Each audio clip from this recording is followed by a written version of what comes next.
J'ai eu l'honneur de servir 4 présidents de la République et vous savez, quand vous avez ce privilège, parce que je pense que c'est un privilège de servir la France, de servir les gens qui sont au Palais de l'Élysée, de travailler aussi avec des collaborateurs et une équipe formidable, vous avez cette notion du devoir accompli et de ne pas vivre l'histoire comme les autres. Quand on parle de la gastronomie française à travers le monde, la cuisine du Palais de l'Élysée se doit être la vitrine de cette gastronomie française et à travers nos plats, à travers nos assiettes, une fois de plus, celles et ceux qui la font, c'est-à-dire tous les acteurs du territoire, de nos producteurs, nos agriculteurs, nos pêcheurs, nos éleveurs, mais également nos distributeurs, également tous nos artisans qui font cette gastronomie française.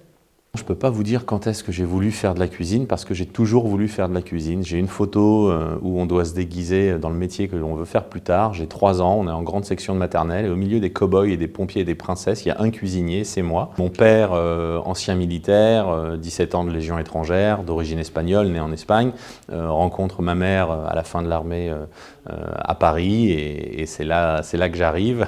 Les valeurs dans la famille, c'est surtout la valeur travail puisque mes parents travaillent énormément, 7 jours sur 7. C'est vrai que lorsque je me dirige moi vers l'apprentissage, cette notion de travail me sert énormément puisque un apprentissage en cuisine quand vous avez 14 ans, que vous habitez en banlieue parisienne, que vous avez plus d'1 heure de transport pour aller au travail à l'aller, plus d'1 heure au retour, il ne faut pas avoir peur de passer des heures et des heures et des heures loin de chez soi. Il y a énormément de moments de doute quand vous commencez, à chaque fois que vous ratez quelque chose, quand vous ratez des recettes. Moi je me souviens que l'assaisonnement par exemple, c'était quelque chose de compliqué. Le chef il me disait mais goûte, tu vois pas que là ça manque un peu de sel ou là c'est trop salé et je ne voyais pas. Et puis ensuite il a fallu que je prouve. Vous savez quand je suis arrivé chez le Divelec, j'ai commencé par faire les viviers, j'ai commencé par laver les frigos, j'ai commencé par faire le travail que personne ne voulait faire. Mais à partir du moment où vous le faites avec énergie, avec passion, vous vous faites remarquer. Et c'est ce que je dis aux jeunes, faites-vous toujours remarquer par la qualité de votre travail et ça va avancer tout seul. Oui c'est sûr, je n'ai jamais compté mes heures, oui c'est sûr, j'ai essayé de faire toujours mieux et c'est ce qui fait que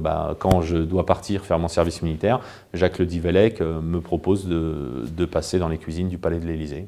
Sans faire pleurer dans les chaumières, ma vie c'est pas du Zola, mais je suis né à Paris, dans le 20e, dans un milieu très modeste, mes parents brocanteurs.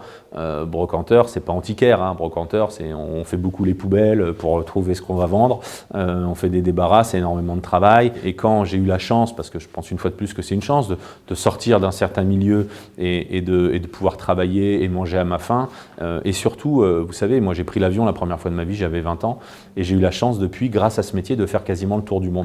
Et donc de rencontrer des gens. Et vous savez, quand vous avez un doute sur votre pays, quand vous avez un doute sur cette République française, quand vous avez un doute de la chance que vous pouvez avoir d'être né dans ce pays, je vous invite à découvrir ce qui se passe à l'international et de voir les autres pays du monde. Et malheureusement, j'ai été confronté à cette grande précarité, à cette grande misère. J'ai refusé pendant des années de faire des livres de cuisine et j'aidais déjà un petit peu des associations à titre personnel. Et lorsque j'ai fait ces livres de cuisine, tout de suite, j'ai décidé que l'intégralité des droits irait pour aider celles et ceux qui en ont besoin. Alors toutes les causes sont belles, hein, donc j'essaye d'en aider le plus grand nombre possible parce que vous savez, quand c'est la France qui fait ça, quand c'est un Français qui fait ça à l'international, les gens ont une belle image de la France et ont une belle image de la République française.